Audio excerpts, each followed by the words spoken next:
Good evening, sellers. Thank you so much for joining us. We are about to start our session today regarding advertising.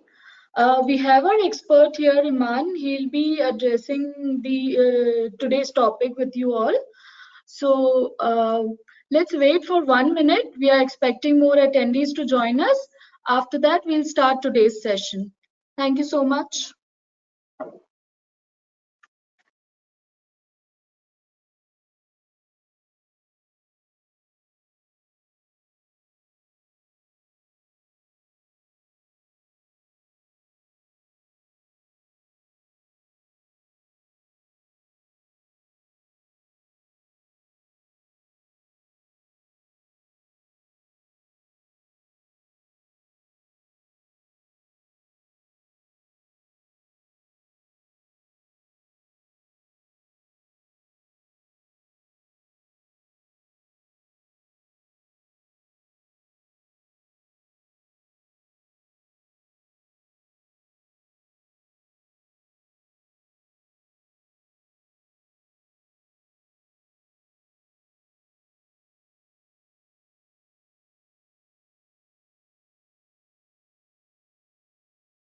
Good afternoon, sellers. This is Imam from Flipkart.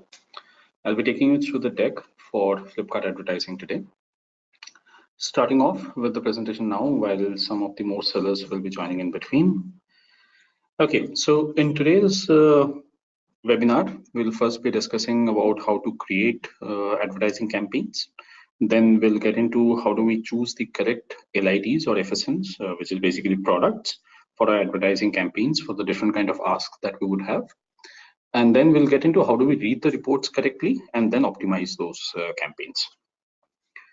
Okay, so to start with, let's look at how do we typically shop in an offline store, right? So when we get into an offline store, let's say if I'm in a t-shirt store, I would ask the person at the store that, show me a couple of t-shirts. And typically out of the 4 or 5 t-shirts that they show us first, we end up buying one of it. So these 4 or 5 that they initially show us, this is called consideration set, where the customer is considering buying it, and then eventually the conversion from that tends to be higher. So in Flipkart also it happens quite similarly. What happens in Flipkart is when someone is searching for, let's say, t-shirts, the system will automatically throw up certain listings based on its organic history. And then the customer, the higher you show, typically the chances that you get sold is higher, right? As you all understand. What happens to advertising is that some of these slots are booked for advertising. So when you advertise, your products then can come on these slots and hence increase the chances of you selling those products. Okay, let me move on quickly. So yeah, we have already covered that. So just to give you an idea how this thing works. So on your screen, what you see is a sample search by a customer for kurtis, right? Now, all these listings that you see out here are mostly organic listings, except this one, which is now highlighted in red, where on the left-hand corner, you will see a small gray letter in gray letters ad, right? So this is the advertised listing. So basically when the customer is searching for kurtis, one of these slots, which is for advertisement, and that is where if a seller is advertising that product, it can come up out there, right? So there are multiple such slots. It's only one of the slots that we have shown you this way. So what happens at any point of time is, let's say there would be hundreds of sellers who would be advertising for kurtis, and there could be thousands of such products of kurtis which are being advertised. So now the system ranks them in terms of which product should be shown up in the topmost slot and then the next slot, so on and so forth, right? So this ranking basically is like, this decides what is the kind of visibility that you'll get, your ad will get, right? So what are the things that this depends on? The first one is a CPC or a CPX bid. So don't get confused between these two words. It's actually the same thing. CPC, as you know, is cost per click. CPX is another term that we use, which is cost per action. It is basically the same thing. What is a click is exactly what is an action. Right, so the bid that you put on those products, the cost per click bid, that is one of the deciding factors. Just taking a step backward, I think you guys would be knowing that Flipkart advertising is based on cost per click, right? So we do not charge you when a product is viewed by the customer, but we only charge you when someone clicks on that product and hence gets onto its product detail page, right? Okay. Couple of other matrices that influence your ranking. One is the conversion rate. So for sellers who are not familiar with this term, let me explain. Conversion rate is calculated as, let's say, if 100 people have clicked on your product and have clicked on the listing and gone to your product detail page, right? And out of that, how many customers end up buying that product? So let's say if there are 100 people who have visited your product detail page, and then out of that, 2 people have bought it, then your conversion rate is 2%. Right? So this is the conversion rate. Third is CTR. So this is an industry term. CTR, the full form of this is click-through rate, right? So how is click-through rate calculated? Click-through rate is just the matrix before conversion. So it is if you see, if let's say 100 people have seen your ad, how many of them have clicked on it and gone onto its product detail page, right? That is click-through rate. Let me try and explain these two matrices for you, even from an offline perspective, just for your better understanding. See, both of these matrices will become very important when we look into how do we select our products and how do we optimize. So understanding them in detail is a bit important. So let me try this. Let's say you have gone onto a particular store and you are standing in front of let's say a rack of t-shirts, for example. Okay, now all the t-shirts that you're seeing right now, you're only viewing those products. It is very similar to the page which is in front of you right now. So on Flipkart, let's say if you're typing t-shirts or kurtis or whatever, and you're seeing all these different listings, so you're just viewing them, you haven't done anything. Second step, let's say you pick up one of those t-shirts and you just try to check out that, what is, you open it up and you see what is the design like, what's the price like, all that stuff. Maybe you take it for, in the trial room. So that is an action, right? Very similar to a click on Flipkart. So when you click on that product, you're getting onto its detail page where you can see all that details and stuff. So that is very similar to that action that you took, where you picked up that t-shirt, right? So in offline world, if I say that, okay, during the day, let's say 100 people had come and stood in front of this t-shirt rack and had seen all these t-shirts, out of that, how many of them even picked up a t-shirt, right? So that, how many times that t-shirt gets picked up after getting viewed, that is like its CTR or click-through rate, right?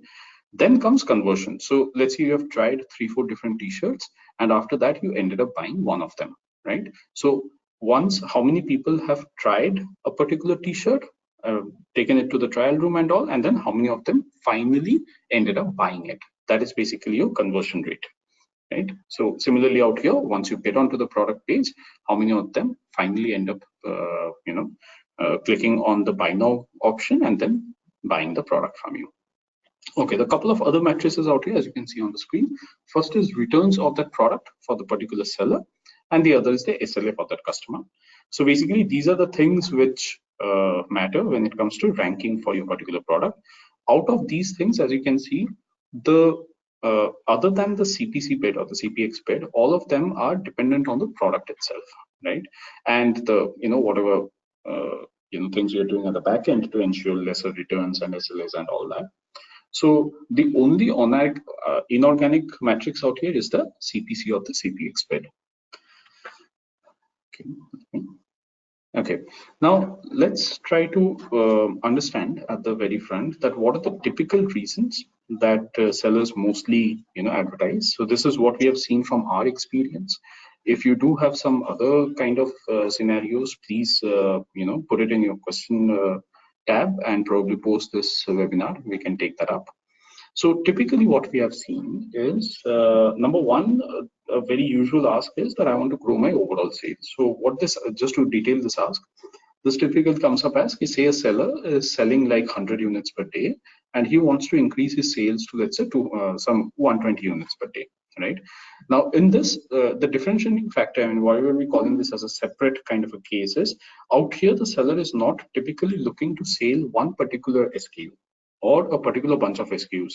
From his complete portfolio, whichever products sell more, obviously he'll have to decide that which products I want to advertise. But before that, at the need of the seller is simply to increase my overall sales, not particular about which product gives me that jump up in sales, right? So that's the first kind of problem. Second one is we have got some new arrivals or new launches. And as you all know, whenever there's a new product that you launch, it typically gets shown very low in the rankings. So getting sales or getting first part is getting visibility, and hence getting sales for those products organically becomes very tough. So advertising them to give the initial boost so that they pick up a particular run rate in sales, right? That's the second kind of ask. Third ask that we typically get is for more visibility on slow moving merchandise. So this is more at the end of the life cycle of the product, where the product has been there for quite some time, but you are stuck with certain stocks, or it is moving very slowly in a per day 1 or 2 units, and that is why you want to advertise them, right? So just pay a bit of an attention and remember these three kind of cases that we are talking about.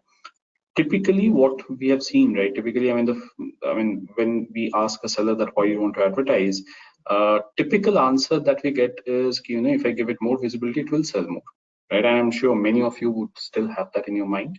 But we are trying to get into this three different kind of problem statements, because for each of the separate asks, the way that you create the campaigns and how you optimize them is very different. So understand that which is your ask, and you might have three different asks all at the same time, quite possible. But then we need to select from which products qualify for which kind of an ask, right? So that's the main thing. And remember, for any campaign, for example, if you're creating a campaign of new products, right, for the second kind of ask, you should not mix in them any other kind of product. Say anything which is old product, don't mix it up with a new arrival product. Let's say if you're creating something for the third kind of an ask, which is for slow moving, then don't mix up something which is already selling well for you in that campaign. Create a separate campaign, that's fine. But keep the campaigns very separate. The kind of product should not mix between these three. Otherwise, your matrices, your performance of the campaign will go haywire. Okay. So before we start off, just a bit of a understanding as to how the charge for or the payment for the ad spend happens. So we have taken an example. Let's say there's a seller who is selling a sports shoe, and you'll find there's something called a base CPX or base CPC. So this is 1.11. So what happens is the system has a minimum CPC that you can bid on, which is 1.11, which varies from category to category again. Now, any seller can choose to either bid at that particular CPC or can bid higher than that. So let's say the seller has bid at 1.5 and he has got 1,000 clicks. Then the ad spend would be the multiplication of this two, that is 1,000 into 1.5, what he has bid at, which is 1,500 rupees, right? So this is basic calculation of how ads payment happens. So let's get started with our PPT today. We'll first get into how do we create campaigns. Then we'll get into how do we analyze the performance and all that. Also, a big part of that analysis is about how do we select the products at the very first, and then how do we, take that up forward. First part about campaign creation, right? So in Flipkart, campaign creation is quite simple. In fact, some of you who would have been doing advertising across multiple other platforms, if you have or you have not tried, so Flipkart advertising, setting up a campaign is quite simple. First part is selecting of the products, then budget and duration, and third is making of the payments. So we'll go one by one, take you through the steps, how you create these campaigns. For sellers who are already habituated with the platform, people who have already created campaigns, this might not be very new, but still pay a bit of an attention. We'll go quite deep into each of these aspects, which one you should do when, which not. So which might help you also in designing your campaigns later on. Okay, so let's start off. This is a snapshot of the seller dashboard that you typically see. As you know, the rightmost tab on the top is advertising, right? Once you get onto the advertising tab, on the top rightmost, you'll have campaign, create campaign. So once you click on this create campaign, a small screenshot like this will open up, right? It will ask you for two choices. One is to select products manually. The other is to use recommended SKUs. Now, for sellers who are creating campaigns for the first time, we suggest them to go for recommended SKUs. Even for sellers who have been creating campaigns for some time, if you have not got quite good amount of result through your usual methods, you can try out the recommended SKUs from time to time. There are obviously other methods of manually selecting the products, which we'll discuss today, but this recommended SKUs is one of the easiest methods of creating a campaign with some amount of confidence of success, right? So I'll tell you how we recommend the SKUs. So first thing is, from Flipkart's end, every week there's a particular list of recommended SKUs that is auto-generated on your platform. So the moment you click on use recommended SKUs, it will pick up those SKUs. And how do we do that? What we do is we look at the historical data of these products and we marry that with what the customer wants, right? So let me explain. First, we look at what is the kind of visibility organically these products are getting. So we look at the PPV. So PPV is a term which means product page view. So that is when someone has clicked on your listing and gone onto a detailed page. That is called a product page view, right? So we look at the PPVs that the product gets, and then we look at what is the conversion rate of those products. So conversion rate, if you remember again, is number of units sold divided by this PPVs, right? So that's the metrics that we were talking about. So these two things we look at. We look at, if they are above a particular benchmark for in their respective, in your particular portfolio as per those respective verticals. And then we try to see also that what is the customer searching for. So say, for example, if a customer is searching for red colored round neck t-shirts, then we'll first try to see in your portfolio, are there any such products which satisfy that criteria? I mean, are there products which are red colored round neck t-shirts? So let's say I've got 10 such products. Now within those 10 products, then the system will look at these matrices, which is its PPVs and conversions, and then finally select, let's say 2 or 3 of them, which they find is better than the benchmark for that kind of product, which if you then advertise, then your chances of success are higher, right? So this is about the recommended SKUs that we give. It's a very simple sort of a campaign. So you just simply click onto this recommended SKUs, and then the rest of the flow for budget and all is just the same. Before I move on to that budget and duration setting, I'll first delve a little bit into the use products, select products manually portion, right? How do we do that? So I've got this slide out here, and you'll have this slide as a link in the mail that you have already got. But for the time being, I'll take you to a live dashboard to show you how we do this. So I'm on the advertising tab right now, and I get on to the create campaign. I go for select products manually. Okay. Now in select products manually, you'll get a screen like this. So first you put in the campaign name. Let's say I put in test. Okay. Now there are a couple of filters out here which will help you to select the products. So let me show you one by one. So out here below, what you'll see is your complete portfolio, which will run into many pages. So as you can see, it's only the first of the 34 pages. It will run into your complete portfolio. Now let's say you want to filter certain things. Maybe you have products across multiple genres. Say for example, I can actually drill down to a vertical level. Say for example, what you have got is a wallet, right? Now I can go to leather and travel, and then I'll have all this luggage and travel, right? Bags and fashion accessories, for example. Inside out here, as I keep on drilling, I will find things like your wallets, card wallets, etc., right? Or watches, whatever. So let's say first I select certain products from this. That is the first filter. And okay, I can apply at any point of time though. Let me apply that. And what you'll see is automatically the products which are within those categories that I've selected will automatically show up out here. The other categories will not show up, right? So as you can see right now, the number of pages I've reduced to 2 only, because I've only selected which are my travel accessories and my watches, right? Okay, next is selling price. Now, what is the use of this filter? Many a time, one of the asks for the sellers are that I don't want to advertise on all my watches, let's say, if I'm going for watches, but things which are at least over 500, you see, because or maybe 1,000 or 600, whatever, above a particular price range, or maybe within a particular range, right? So you can also select the price range out here, depending on the selling price that you have. It will automatically select the products that you have in your portfolio which satisfy this criteria. Third filter is that of stock count.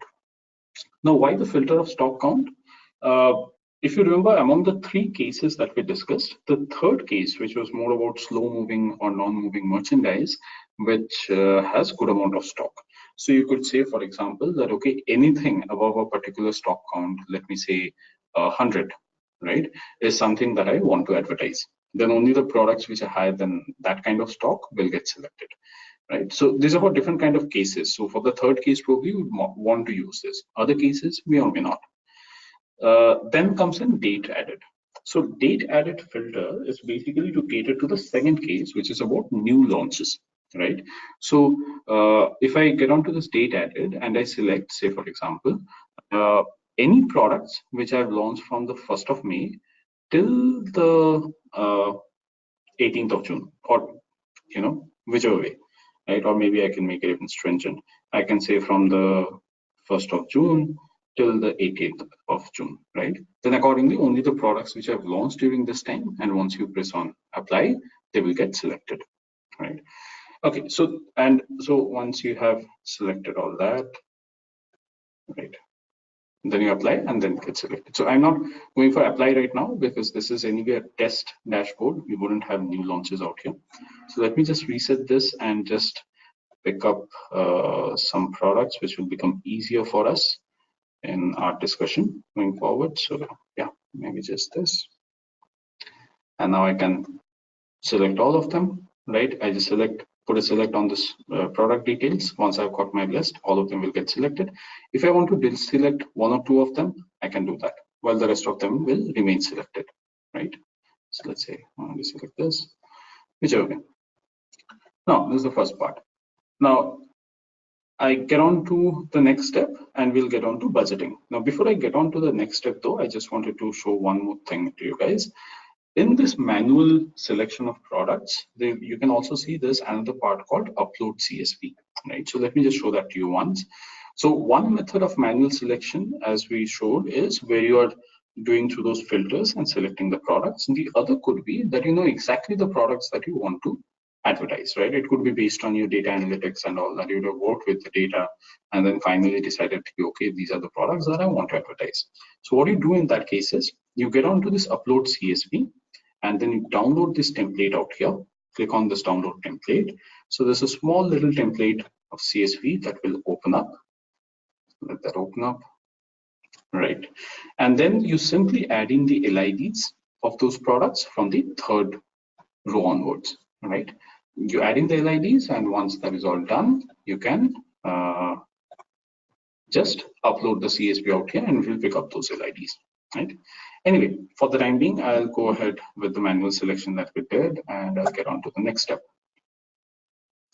So in the next step, we get on to the budgeting and campaign duration, right? At the very top, you'll find the campaign type.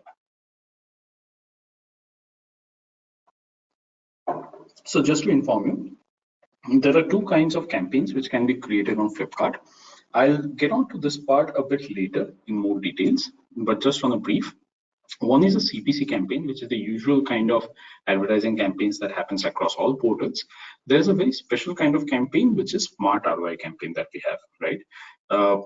Right now, I'll show you how the CPC campaign, how do you create that and all that. Smart ROI is exactly the same, except for one place where in CPC, you put in a CPC, in smart ROI, you just put in an expected ROI. So just in brief, what happens in a smart ROI campaign is, you say that out of these products that I've selected for this duration, this budget, all that, I want a ROI of, let's say, whatever, this particular amount, let's say 5 ROI is what I require out of this campaign. Then the system will try to optimize and give you that 5 ROI, right? Very interesting sort of a campaign mechanism, obviously, where the system will try to give you that kind of an ROI. There are certain pros of that, certain cons of that. We'll get into those details a bit later on. For the time being, let me go on with the process flow. So I'll go with the CPC campaign, which is what you'll find by default.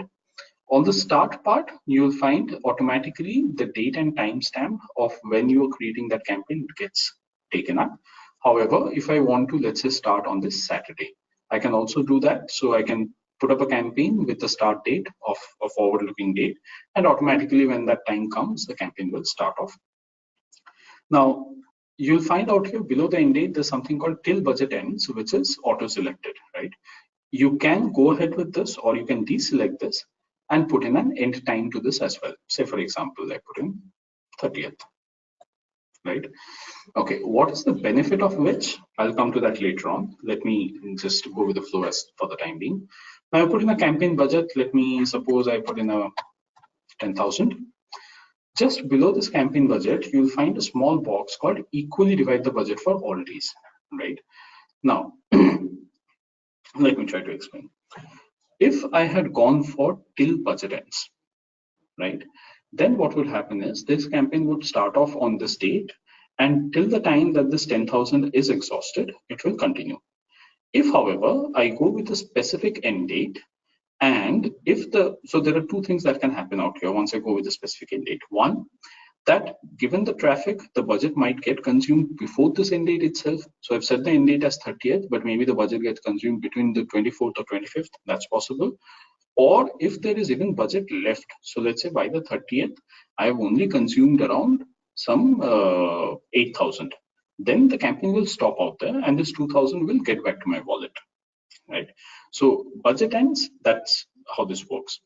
Now, one of the cases that I told you on budget ends is if the traffic is high, right? So say for example, this we are starting off on the 22nd. If the traffic is high, it might get consumed even before the budget, this end date is reached, right? To avoid that, one method is to click on this, which is equally divide the budget for all days, right? What happens out here is, so I have set up this campaign for what, almost about, 9 days, right? So what will happen is this budget 10,000 will get divided by 9, so it's slightly different, so it will be close to about 911 rupees, which will be allotted for each day. So let's say this 911 rupee, which is for the first day, right? This 1,100. So let's say that gets exhausted within, between the day, right? Say for example, I have started it on a Saturday. Now let's say Sunday, which is also a weekend, I've got high amount of traffic, and by afternoon itself, that budget for that day is exhausted. Then the campaign will not run for the rest of the day. Again, the next day, it will start off with that same daily budget that is, as per the equally divide option that you have put in.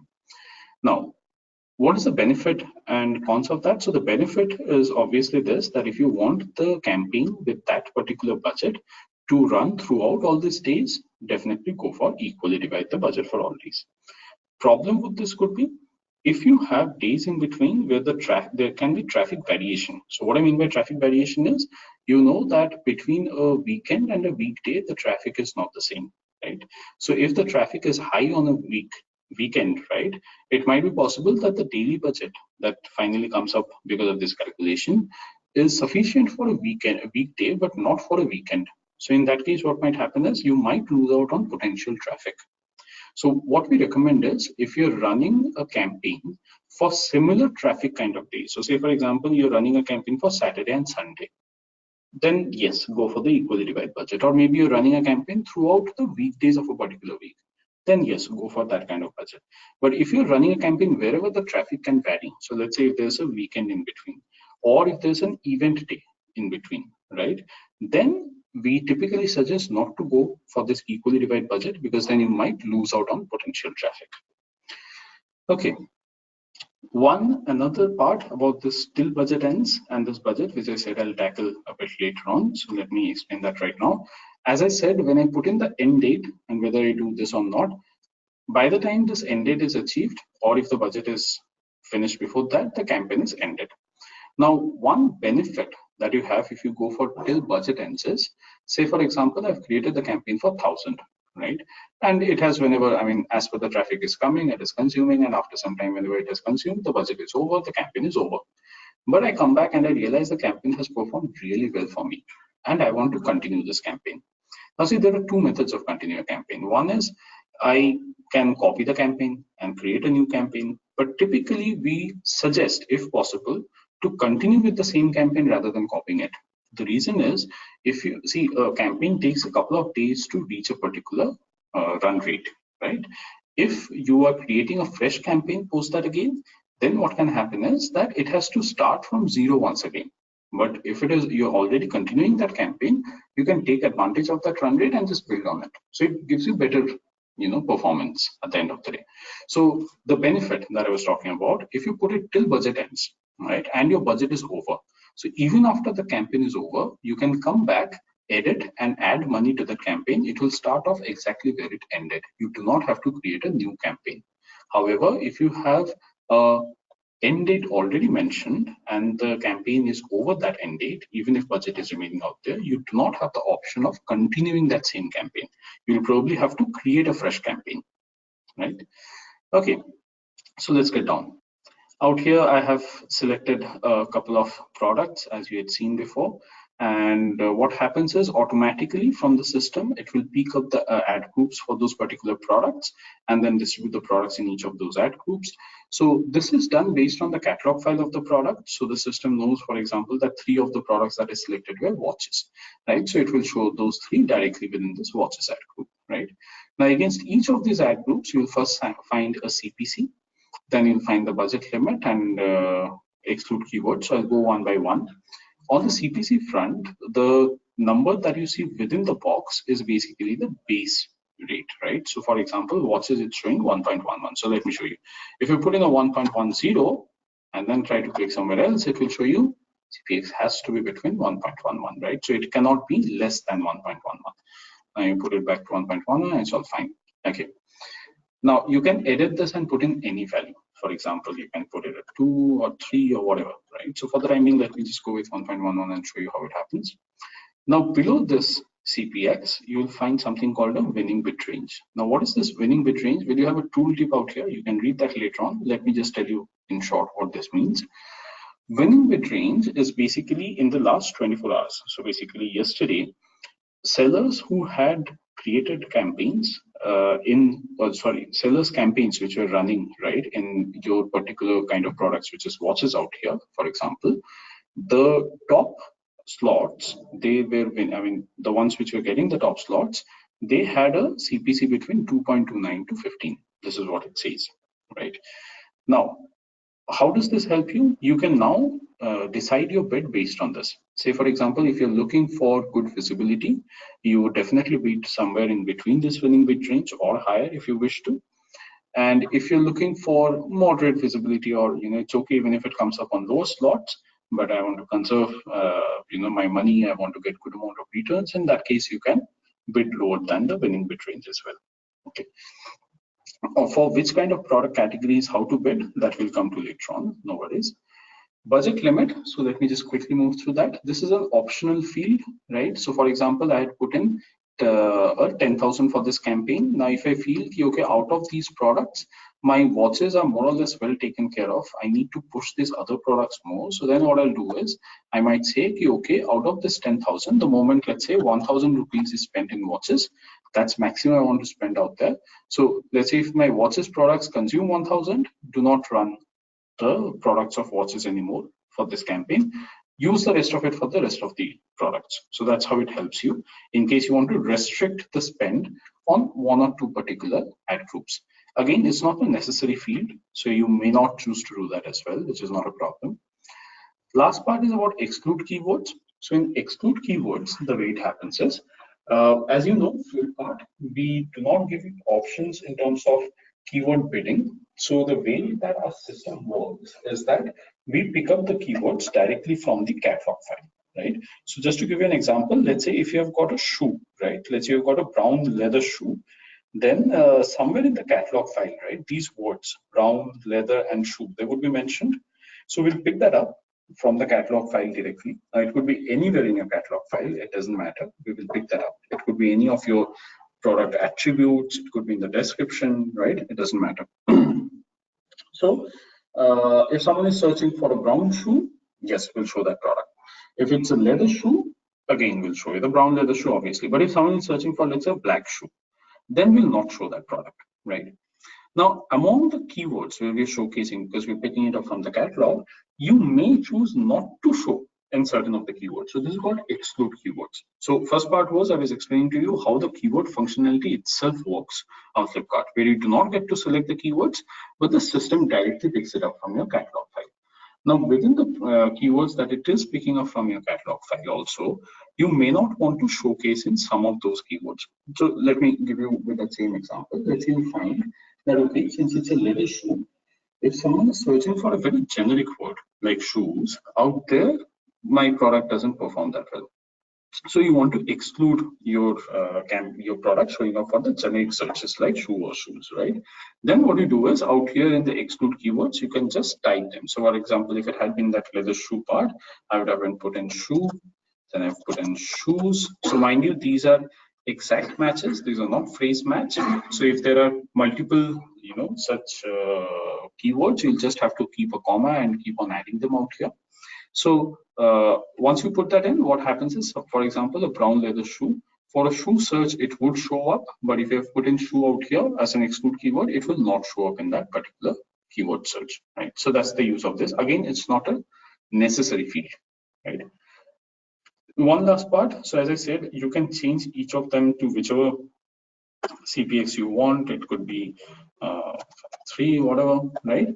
Now, another method why we give the CPX boost out here. So let me just show you. What helps is, let's say for in this particular campaign, you have like 5 different ad groups. You might have some more in certain cases. Now, changing in each of them might become a bit laborious. In that case, what you might do is you can just change it from here. For example, once you say, let's say it's all at 0, so they're all at base. Now check what happens. I go for a 10%, and you'll find all of these ad groups values have been adjusted by 10%. So let me do that once again and notice this. So I was at 0, this was at 1.11, this was at 1.5. Just notice these two fields maybe. The moment I go to 10%, this gets increased by 11 and this gets increased by 15, which is they basically shift the base price by 10% or accordingly. I mean, it could be a 20, 50, 100, whichever way you want, right? So this is one method of selecting your CPC in an easier method if you have multiple ad groups. However, at the same time, you may not use this at all and you can directly get out here and type in your CPC, right? Which is all fine. So we get on to the next page. You get an overall summary for the campaign that you've created. Now you go to pay and create. Once I do that, the campaign is live. So this is basically for how to create the campaigns. Let me move on to the next steps quickly.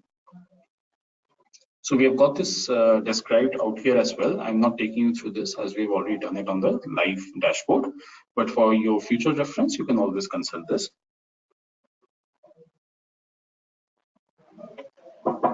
Okay, now we'll get into an important part for manual selection. So till now, in terms of while we were creating the campaigns, we had discussed some of the selections. One of them, we said that you could go for the FSN, the recommended SKUs that we give you. We also said that you could, manually select the products based on the different, the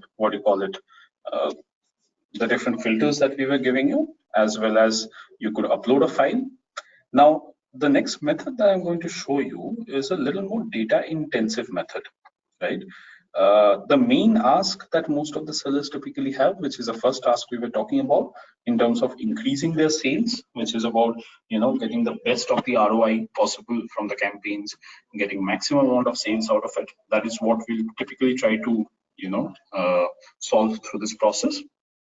This is a slightly data intensive process. As I said, not all sellers might prefer to do this, but if you do, this can give you pretty good results. So let me go for it. Again, I'll show this to you through the live dashboard. I know there's a lot of text out here, might be a bit confusing in terms of what to do what. So let me just show you once to the live dashboard itself. So let me first discard this campaign. Great. On your dashboard, under growth, okay, just remember this path. It's again there in the deck, but just follow through with me. Under growth, you'll have performance overview. Once you get onto performance overview, these are the different kind of reports at the very top you have. Now, for example, in sellers, I'm sure you would be very much aware about these two reports, which is sales in rupees and sales in units, which gives you your daily, sale money and the quantity. What we will be handling is the search traffic report, right? So once you click on the search traffic report, you'll find a download option at the very top. Now this is a download of all your products, even if you have not advertised or if you have advertised, for each product level for the last 7 days. So let me show you how this report looks like. Since this is a dummy dashboard, we wouldn't have data out here. So I've downloaded the data for you to show you how this looks like. So this is typically how the sheet looks like, okay? I've deleted some of the data out here, but these will be your data fields. First would be SKU then your product name, which will all be out here. I've just deleted them because I'm using a live data just to kind of first that.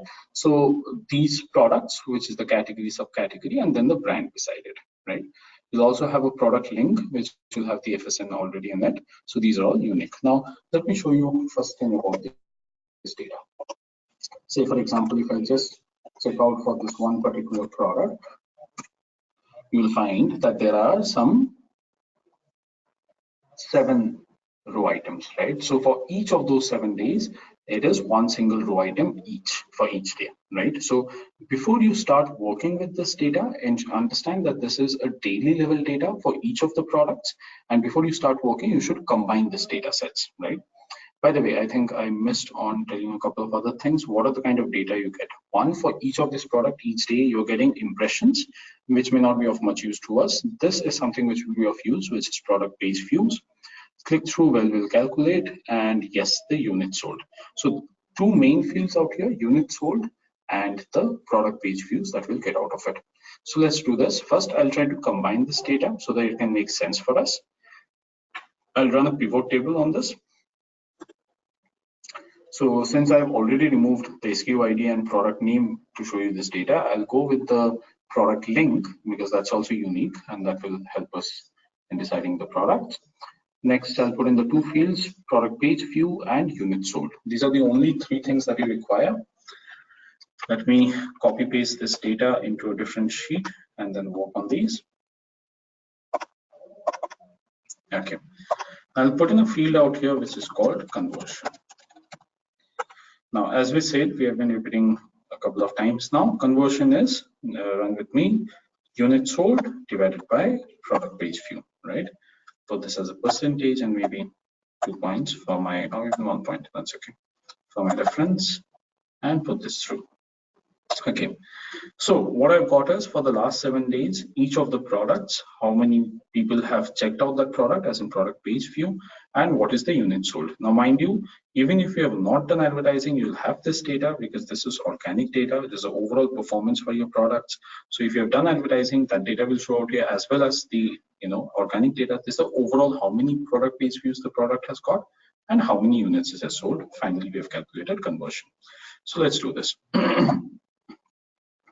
Now, if I sort it from highest to lowest, right? A couple of things you'll notice out here. So this is something, the reason I'm showing you this also, once maybe you go back and try this data on your own, you'll probably see something very similar. So I've just sorted the products from highest to lowest in terms of sales, right? I'm sure as a seller, you will always know which are your top selling products, right? That's the first thing that we get to know. Now, look at, keep a little bit of attention out here on the conversion part of it. Right. Okay, let's look at the conversion. The top product, which is a 5.5 conversion, very good, no doubt about it.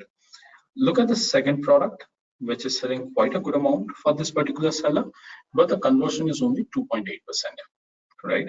Now think about this. The reason I wanted to show you this data is now the next part is more about thinking.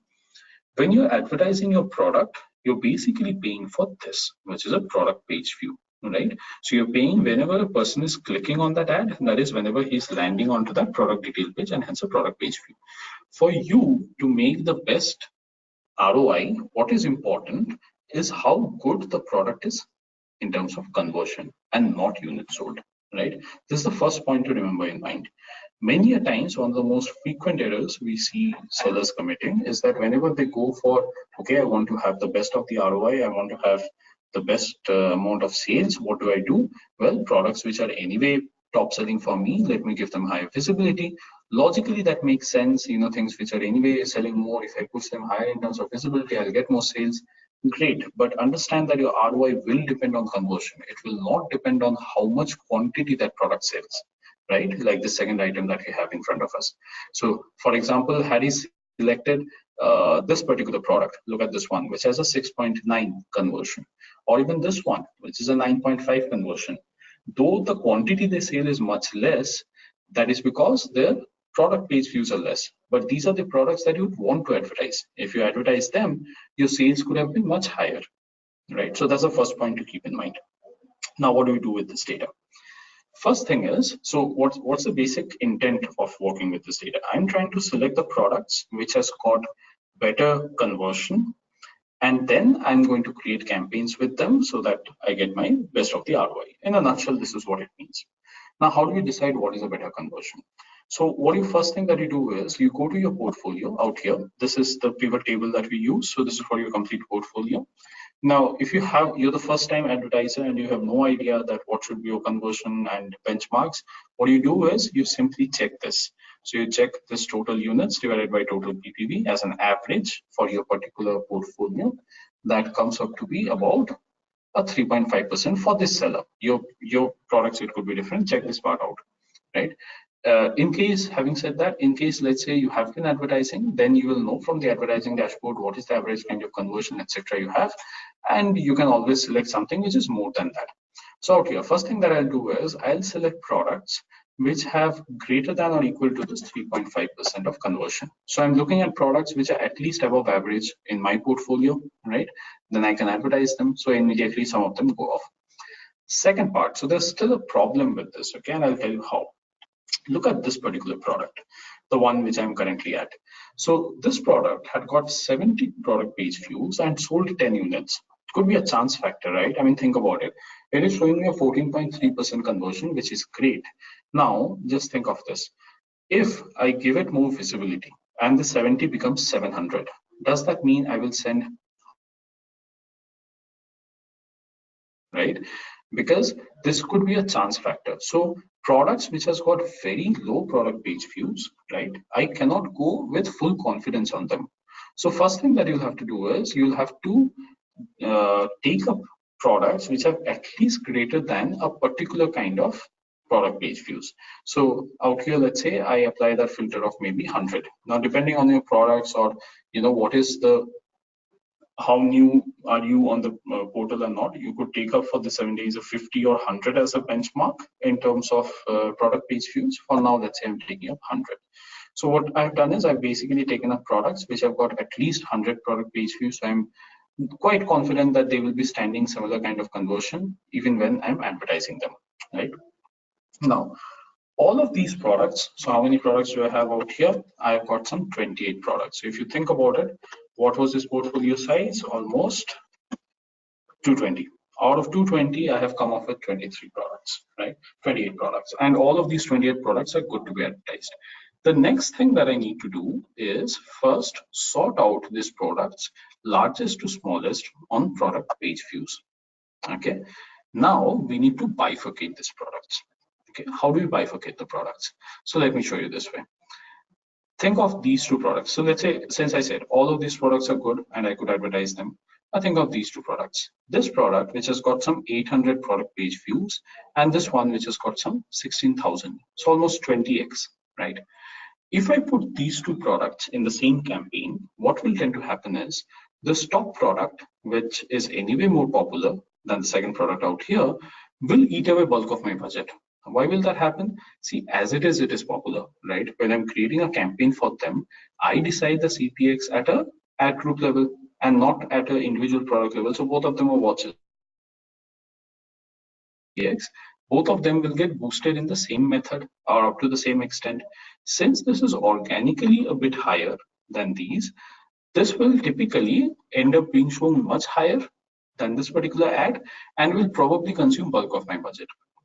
Some of you sellers who would have created campaigns before, and if you have not probably done it this way, check this out. Once you check the campaign report, and I'll show you how to check the campaign report afterwards, you will probably find that in campaigns which did not perform or did perform, you might have had cases like this. One or two products which basically consume bulk of your budget. If they succeed, your campaign seems to be doing well. If they fail, then your campaign seems to be not doing well. At the same time, what we need to understand is both of these products are necessary. Yes, both of them should be advertised, but I should give a good amount of visibility to this product as well, right? This could have a lot of potential. Say, for example, the one which has got 493 product page views. It's got a 9.5 in terms of conversion. If I had given this one more amount of visibility than this, it is possible that it would have given me even higher ROI. Right? So the first thing that we will do is we'll now segment them. Now, this is not a pure science, and we'll have to do it a bit in terms of, we'll have to look at what the numbers are. So first we have sorted it down from the highest to lowest. Now let's say this one is too far from this, 5,000 number. So I'll keep it separate in a very separate campaign. These ones are still more or less similar. So maybe I can create another campaign. So I'm basically just bunching the different products to put them into the same campaign, right? Okay, these ones. So yeah, so this is a subjective call that you will have to take. This is not, as I said, a pure science out here. Based on the kind of products that are coming up, you'll probably have to take a subjective call out here, right? So yeah, I think I'll go down to this and then the rest of it.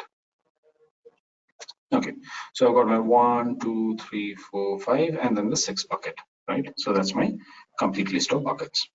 It's similar kind of product page views, and now I can create the campaign. So what I'll do, the ones which are anyway higher in terms of product page view, I can keep a lower CPC out here, right? I do not need to push it very fast. These ones may be slightly higher and then higher and higher, right? So basically the ones which have got lowest in terms of your product page views, you need to boost them up much higher. The ones which are higher in terms of product page view, you need to give a lower CPX. That's the basic logic, right? Okay, I'll now get back to our sheet and continue where we were. Right. So as I said, so for optimum ROI, once you've selected the products this way, depending on your portfolio, so typically what we suggest is greater than 50 PPVs at least in the last 7 days. If you have high amount of PPVs, you can also go for 100. For example, this seller had a very high amount of PPV, and so I went for 100 cutoff. It's up to you. And then we bucketize them and we create campaigns for them, right? Another method for high ROI is obviously smart ROI, which I'll get into later on. Now, what do we do for products? So I think you would have realized here, anything which is, for example, when I did the exercise, anything which is less than 100 ppps, I have not considered at all, right? So what happens to those products? Or let's say if you put in as a 50 ppb, so there would be a lot of products which are getting less than that number of ppps, right? What happens to them? See, those are the products which require visibility. But, and this is the key important thing to remember, investing on them may not ensure ROI for you, because what we have seen, their success or failure in the past could have been a chance factor. They have got so less PPVs, and typically all your new products rely out here, right?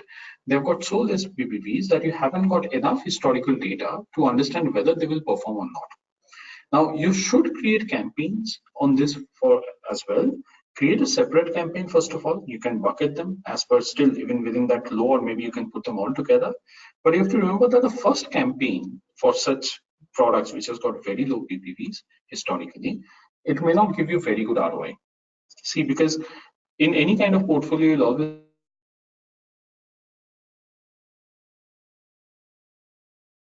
basically unproven. Anything which has got so low amount of visibility in the past, they're all unproven for you. Some of them will be good products, which is true, but there could be other products as well which will eat away some of your budget.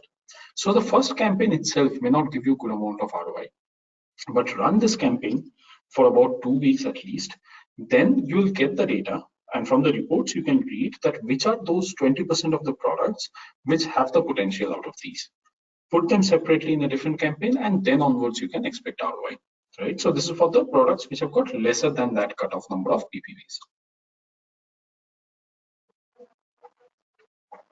In terms of other pointers to keep in mind, I think the first case we've already discussed, 2 products with different kind of PPVs, we have to separate them.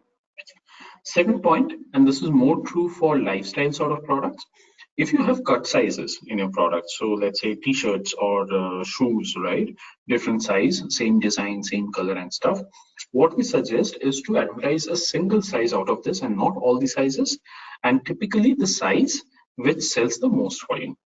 Say for example, let's say shoes, right, and you have got shoes of 7, 8, 9 different sizes, right?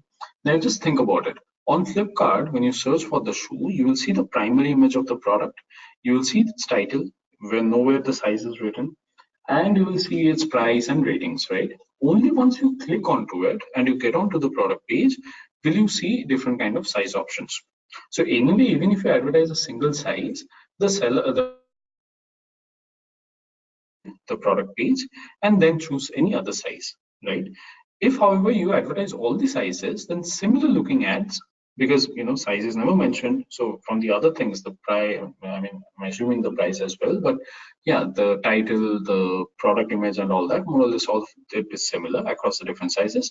So the customer will just end up seeing the same kind of ad at multiple different places, which may not be helpful, for the customer also, not for you either, because if he keeps on clicking on each of them, that may not be the most beneficial for you. Having said that, we have also come across a logic, and I'll keep that open for you to judge, where certain sellers have said that, I actually want to advertise across multiple sizes, because then my products will appear in multiple pages across the search history. And so if a customer doesn't click in one of my ads, he might end up clicking in some other page of some other size. Honestly, that's one of the views that we have got. I'll leave it up to you to decide. However, from a customer standpoint, as well as from your budget rationalization, what we suggest is to go with a single size. Second, what do we do if we have different colors of that same product? So again, let's say a lifestyle sort of an example. We've got the same design, same kind of t-shirt and different colors, right? Red, yellow, blue, green, etc. In this case, however, we suggest that you advertise all the colors if that is your choice. The reason is, let's say if I'm a customer who wants to buy a blue color t-shirt and I see an ad for a yellow color t-shirt, my response might be very different. I may not even feel interested to go deeper into the product page and check out if it has got a blue color design variant or not, right? So you might miss out on potential customers. So not in a nutshell, you can advertise different colors, but one size of each. Right, that is what we suggest.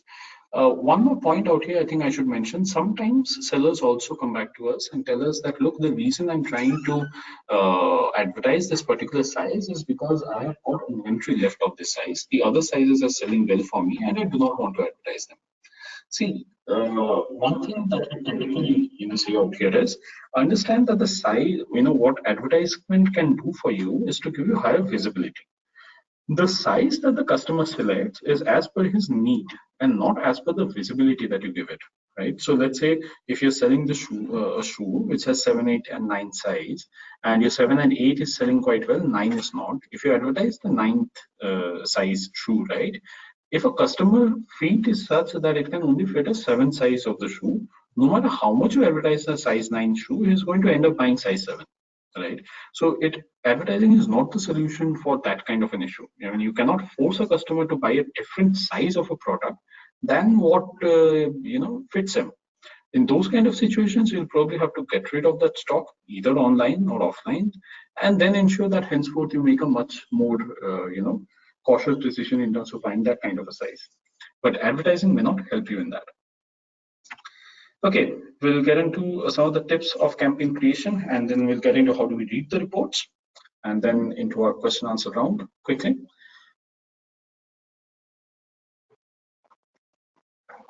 So a couple of hygiene checks. You should ensure that your products are in line with the category mandates, which I'm sure you would be. Now the prices are competitive within the category and between other sites as well. Customer reviews on the products are not bad. This is a bit important. In fact, often what happens is, irrespective of how good all the other mattresses is, if the customer reviews are not good, a customer might end up on the product landing page and then finally say that he doesn't want to buy it. Right? So be a bit cautious about this. Inventory, yes, again, very important. Just to note, in case you could get stock out on any of your products, so we run a program every 30 minutes to check whether the products are in stock or not. If it is not in stock, then the ad will not show for that product. Again, later on when it comes into stock and within that 30 minutes check, you find it again, it will get start showing. So it's not that you will end up losing money because of advertisement in products where you do not have stock. But what will happen is, once you have got into a particular run rate, then losing that run rate doesn't make sense. That too for not having stocks, right? So obviously it's one of the more basic things. Okay, couple of things out here, like we said. So the three main asks that we have. The first one, which was about increasing sales, and also now onwards we are calling it about top converting. That is what we had learned some time back. Then you have the new arrivals, and then you have the slow movers. What are the objectives in each of them? So for example, slow movers and new arrivals, it will have to be visibility. In top converting, you might still have a visibility ask, or you might have an ROI ask, which is clear cut. So ROI is basically we are trying to increase the sales and having the maximum kind of an ROI. So what are the things that you need to do? How do you, what are the other things you need to consider? So we have put in those points out here. I'm not taking you through each one of them. Do consult this PPT once this presentation is over, and you can go through them. Please ensure you check this once before you create your next campaigns.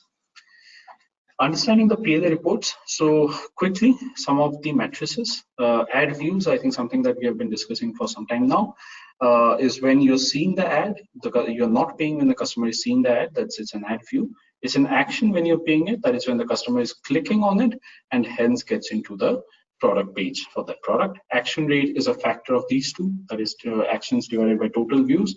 So just to understand what we said as a product page view in the Excel that we worked on, that product page view in organic, what we say is nothing but actions out here in ads, right? In actions is when you are getting into that product detail page, right? So do not mix up between the product page view and ad views.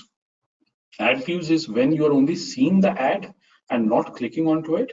Once you click onto it is when you get into the product page. So what is a product page view in organic is an action in ads, right? So action rate is nothing but CTR, in fact, if you think about it. Ad spend is again easy to understand. Conversion rate is something we have already discussed. So in this case, conversion rate will become total number of orders by total number of actions, because actions is when you're landing onto the product page. Total orders and revenue is again easy to understand. ROI is a matrix that I'm sure all the sellers will be looking for. So ROI is basically the total amount of revenue that you have earned through these ads. That is when a customer has clicked on that ad and then bought something from you, divided by the budget that you have exhausted onto it. So just a note out here, in certain platforms, you'll find a matrix called ACOS. The relation between ACOS and ROI, well, ACOS and ROI is just inverse to each other.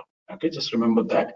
If you go deeper, what you realize is that ACOS is your budget exhausted divided by the total revenue, right?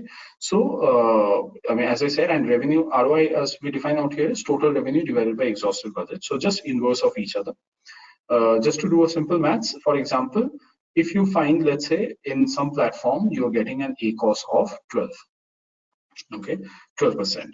So in ROI terms, that would mean, I mean, in fact, if you're trying to compare from platform to platform, in ROI terms, it would mean 1 by 12%, which is 100 by 12, which is around 8. So what is 8 ROI on Flipkart will be read as 12% in some other platforms as ACOS. Okay, so just to keep the balance between different platforms. Okay, all these different kind of matrices are available. So let me just quickly take you to the dashboard and show you the kind of match. No, maybe I'll just show it out here only because the dashboard is a dummy dashboard. We wouldn't have it out there.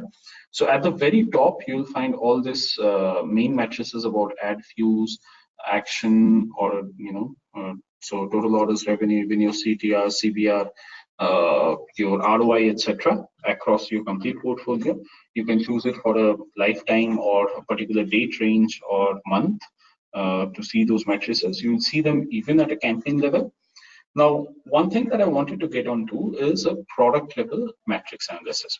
Now, typically we know that whenever a seller typically runs campaigns, he does note what are the campaign level matrices, that how much views I've got, how much actions, or at least what is the ROI I'm getting out of a campaign. What we'll get into is within the campaign page, right, at the very top. So once you click onto a campaign, you'll find this option called download, right? So once you click on download, you'll get something called performance report. What this performance report looks like and how do you analyze it is what basically we'll spend some time right now. So let me show you through something that I've already kept downloaded. So this is roughly what it looks like, right? So this is a performance report typically of some of the campaign that we have downloaded. So you'll have first the ad group that they belong to, then the listing IDs that is of that particular listing, product title and SKU ID, the data that I've removed right now. For each of these products for this campaign, you'll find the views, clicks, click-through rate, which is nothing but your action rate, your cost per action or cost per click, total orders, budget spent, and the total revenue that you get. Now, post this, there are certain matrices you'll find something like your same FSN or other FSN. And sometimes sellers have confusion regarding this, so let me just explain what that means. So same FSN means that, so let me take to this example, maybe this would be easier to understand. So this particular product, when the customer had clicked on the ad of this product, ended up buying this product, that is 3 such customers. So 3 such orders you have got that way. Now, customer clicked on the ad of this product, but ended up buying some other product from your portfolio. That is the other FSM. Okay. So that is from your portfolio itself, not from some other sellers, but not exactly this product. So what could have also happened is, let's say I click on this product and ended up buying, let's say this, for example, right? Then that is also an other FSN which is listed against this product, from which particular product I had first gone, which ad I had seen, and then whatever other product. So that would be that one unit that way. Okay. Okay, and then you have the ROI matrices. So the first thing, couple of things that you'll need to do out here. Let me just run a data field. Okay. Important things that you'll need to check. One is the clicks or the actions that we talk about, right? This is something important. Okay. Then you'll check out this one, the click-through rate or the action rate, as we call it, and then ROI, right? These are the main things that you need to check to analyze this particular report. How do you do that? I'll just show you. So this is basically how the report looks. I'll just show you how to analyze this thing now. Right. So this is a small table that we have. What you'll have to do is, you'll have to classify your products into each of these buckets. Okay, so there are 6 such buckets possible. So while analyzing the products, you classify them this way. First check is that the actions or the clicks that we are talking about is greater than 150 or not. Now, why greater than 150? Well, the thing is, this is like a rule of thumb. We say that minimum 150 clicks is required for each product to understand whether the product is good or bad, right? So let me just show it to you as an example, and then probably you'll understand the rest of it. Then we can just continue from that. So say, for example, if I go for my, look at this product, right? This product, it had got some 11 clicks. Out of that 11 clicks, 1 unit sold, or some other FSN, which is fine, and hence it's showing a very high ROI. But that does not mean that this product itself is very good, right? It has got only 11 clicks. It is too early for us to say whether this product is good or bad, right? On the other hand, look at this product. This has got some 362 clicks, greater than 150 clicks. It has got a unit of sales and its ROI is 5.5. So I'm more sure that yes, this 5.5 is a realistic number. If I go for creating a campaign for this once again, it will still give me around a 5.5 sort of an ROI. But this product may not give me a 34 again, right? Because it's too fewer clicks. My confidence level will be low, which is why the first check on clicks is about at least 150 or not, right? Next is about action rate and ROI. So how do you decide about high or low, right? ROI, high or low, action rate, high or low. Now this is dependent on seller to seller basis. Look at your average action rate and ROI at the very top of your advertising panel, right? You'll find that on an average, how do you perform? Anything above that would be high and low is low, right? So for both of them. Once you do that, then you classify the products into this different classification, and then what do you need to do? So for example, if I read this one out, let's say you have got less than 150 actions, right? Your action rate is high. So less than 150 action, it has got enough views, correct? Action rate is high. Whoever customer is seeing the product, he's ended up clicking onto it to check out the product. Suppose that the ROI could be high or low. They would both fall under the same bucket. The main reason, the main classification of these products out here is that they are low visibility but high purchase intent. So whoever sees the product, they want to click and check out the product, right? So the action rate is high. That we are seeing. However, the actions are quite low. So what do? You create a new campaign with CPC in winning bid range. So what is happening is their visibility is less, the intent is high. So what do we need to do? We need to increase their visibility. How do we increase their visibility? We push them up the ranking. So we create a new campaign with CPC in the winning bid range, so a bit higher on the CPC, and continue it till the products get at least 150 actions. Now, once let's say they've got a 150 action, then again you classify them. Is there action rate high, ROI high, or whatever? You've got these different buckets. You can again classify them and then take the next set of actions. So keep this like a handy rule book for you. Whenever you create the campaigns and you're looking at the campaign performance, please refer to this, right? Okay, now I think we will directly go to the ROI, smart ROI campaign type. So I'll show you a small video out here. So as I had already told you, in smart ROI, what happens is you suggest an expected ROI and the system will try to meet it.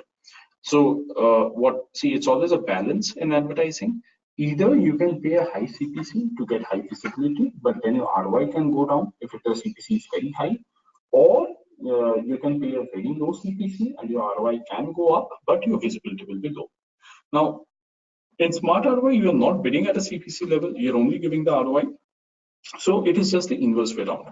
If you give a very high ROI, say for example, you said, let's say, ROI of 8, where your products maybe on an average is giving you maybe an ROI of 2 or 3, for example, in a very bad case of a situation, right? Then what might happen is that the system will try to give you that 8. While doing so, it will have to keep reducing the CPC to try and get out there. That means that your ranking will be much, much, much lower, right? And then it might happen that your rate of sales, that is the sales jump that you effectively see, that might be much lower from the advertising. However, your money will not get spent more. So whatever money you're utilizing them well, but you wouldn't be able to spend it much faster if your ROI expectation is very high. Again, it can be managed in multiple methods. So typically in smart ROI, let's say you keep up a particular expected ROI, the system now tries to match it. Up to the first 1,000 clicks, the system will try to do all that it can. And then after 1,000 clicks, if it sees that the ROI it is being able to give you is less than 75% of your expected ROI, it will pause the campaign. So say, for example, you've given 8 and what it could give you was a 5.5, the system will pause the campaign. Now you can take two actions. One is you can come back, check the campaign and say it's okay. Even if I don't get 8, even if I get, let's say, 6.5, I'm okay with it. You revise your expected ROI to 6.5, the campaign will again start off and then optimize accordingly to try to give you 6.5. The other method could be, you could say that, no, I have got, the products are such that I need an 8 ROI at least, right? In that case, what you'll have to do is you abort the campaign. The money will get back to your wallet. Now get on to the product detail page, like the report that we showed, right? The performance report. Check out the products which has given you within that particular campaign also, only the products which has given you an ROI of greater than 8. Select those products, create a separate campaign for them, right? So these are the two things you can do. Couple of things to remember: smart ROI campaign, while it optimizes for your ROI, can compromise your visibility, which means the two buckets that we were talking about, the new products that you have launched or the FMNM where you need visibility, do not put them on smart ROI. Now, in certain cases, you might have certain stocks which are slow moving and you've got huge amount of inventory where you cannot afford, that is, the margins are so thin out there, you need a particular ROI, right? Even if that means that the sale through is small, is slower, which means it will take a longer time to sail through, but I need that at least that kind of an ROI. Out there, you can put it on smart ROI, however, but understand that if your ROI expectation is high or if that product is not able to give you that, the sales through can be very slow, right? So that's one of the fallouts of smart ROI. Let me show you a small video of this and then we'll get on to the questions.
All right, let's take some of the questions then.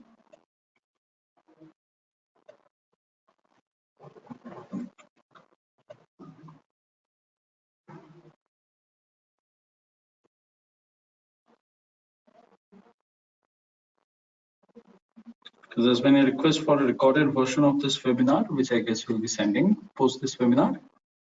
Correct? Yeah. Yeah, we'll be sending this post this webinar. No worries on that.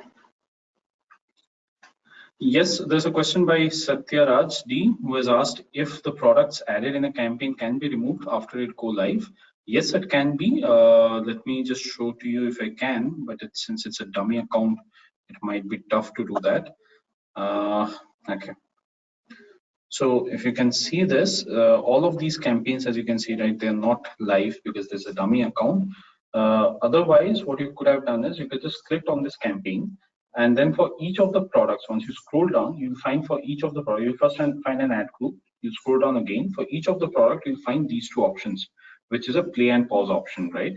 So whichever product you want to remove, you can just put in a pause against it, and the ad of that product will not show up henceforth, right? So that's how you can manage that part. Next, we have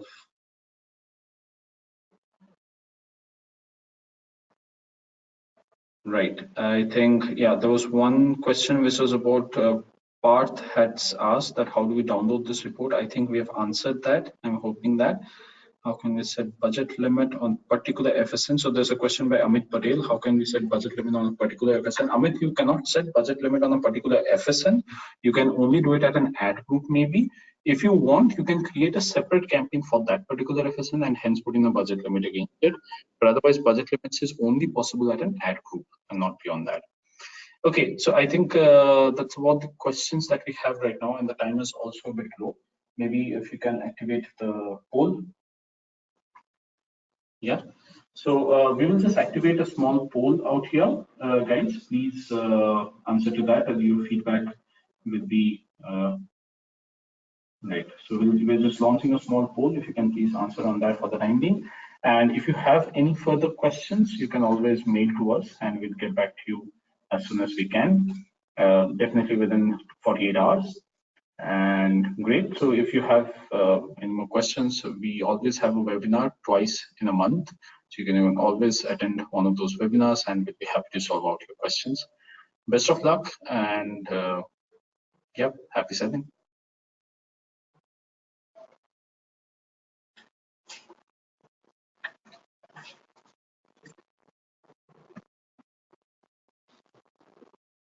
All right. Thank you guys.